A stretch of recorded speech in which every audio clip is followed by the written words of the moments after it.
get in the way of the idea. Since we build maker communities, the best way that we found to help makers out was to address the tiniest link in this chain.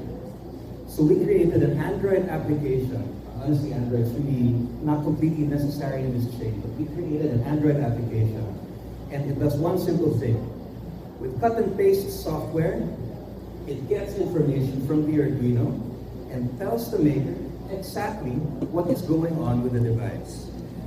And with this one step, so you have the information there, it also shoots it up into the cloud, and with this one step, all of a sudden, you don't need to do too much Arduino coding. You don't have to worry about connecting it. You don't need to do your cloud server.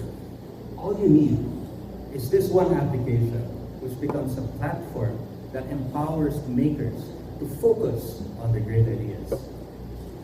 This is how it works. So I'll just talk you through it. That device, which you see there, is a temperature sensor. We hit it with a blow dryer, and it will refresh in a couple of seconds. That light will turn red.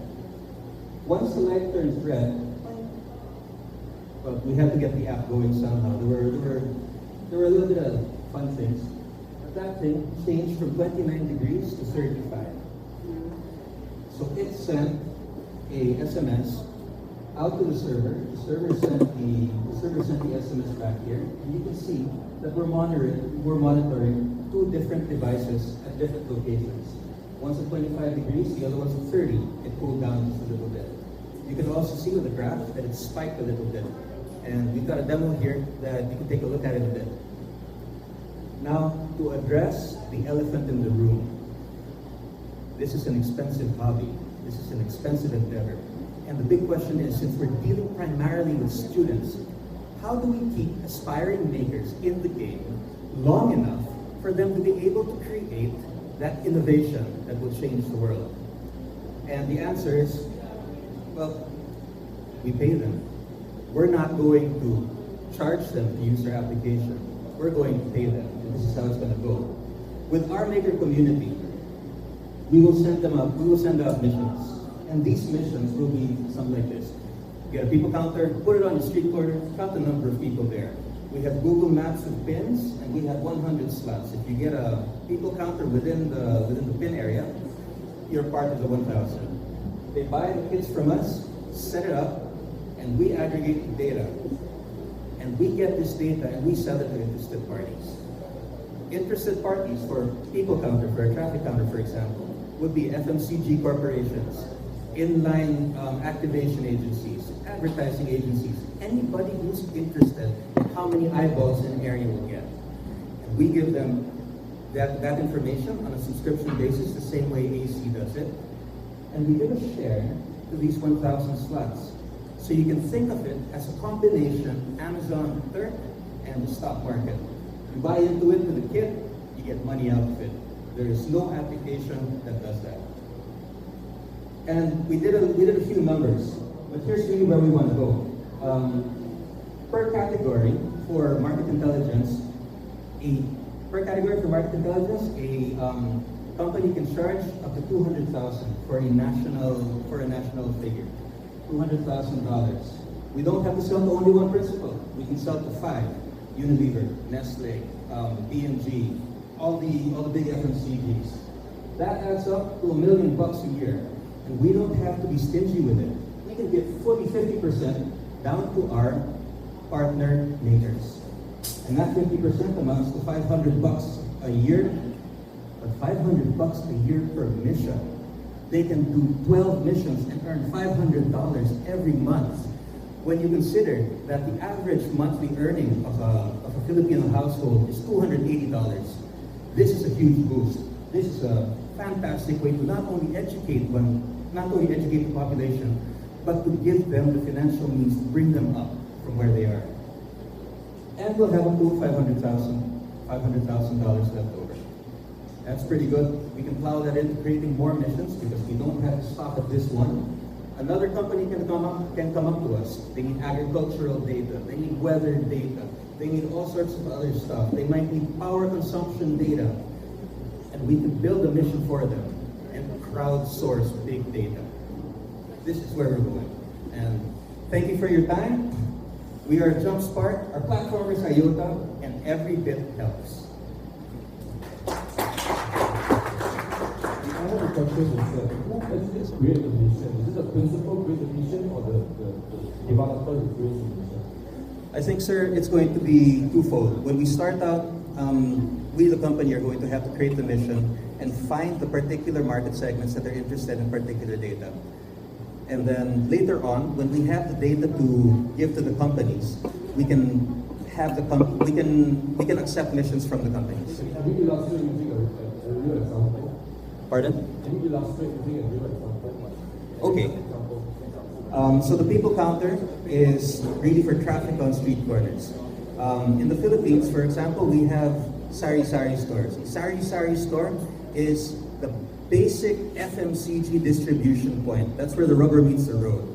These mom and pop stores are ubiquitous. They're on every street corner, and almost everybody goes to a sari-sari store to buy stuff on a daily basis. But nobody knows exactly how many people go there. So if the people counter mission was to not be in a street corner, but to be in your sari-sari store, my sari-sari store, my schoolmate's sari-sari store, then that information would become more interesting. Because the FMCG corporation would be able to look down into the smallest unit and understand how traffic happens, right where the point of sale happens. Now let's switch to agriculture, for example. The Philippines is an agricultural nation, but we don't understand what our land conditions are. We have trouble with our weather conditions. El Nino is always a problem. What if there was a way for us to understand how all our land essentially works? So you put in a pH meter, and pH meter, electrical conductivity meter, rainfall and barometer into strategic locations, perhaps 1,000 different locations. And you collect that data and you aggregate it. After about a year or two, you'll be able to see weather patterns. You'll be able to understand where crops grow, where they're not good, where you can put different kinds of crops, where you can, there. So it's really aggregating that crowd data and doing it in a way that any student can put together and anybody can make money out of. You see, what is the roadmap here? I mean, now this is Arduino, right? You guys plug into. But what about other IoT hubs in the future? Whether it's like Nest, Smart Things, do you see you guys using this platform to connect to those hubs to extract data out of those other hubs that say a chain of hotels could be using, for instance? Yeah. Definitely. So if the API is available, and actually one of the things we were trying to do here is trying to get the globe location-based API. So theoretically, you can plug that in here, and then you just bring this anywhere and the location changes.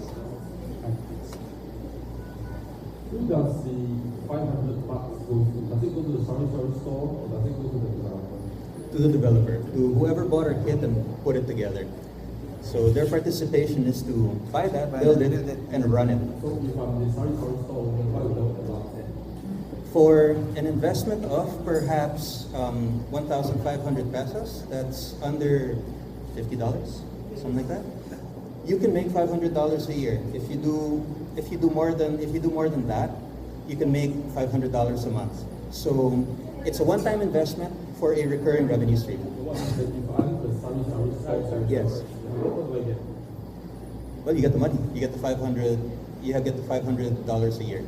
I mean, if it's a developer, so he's asking if why would the sari-sari store owner put the device in his place? So sorry, it would be an arrangement between the developer and the sari-sari store owner. So yes. We're talking to the developers themselves, the students themselves. So it can be a student, the son of a sari-sari store owner.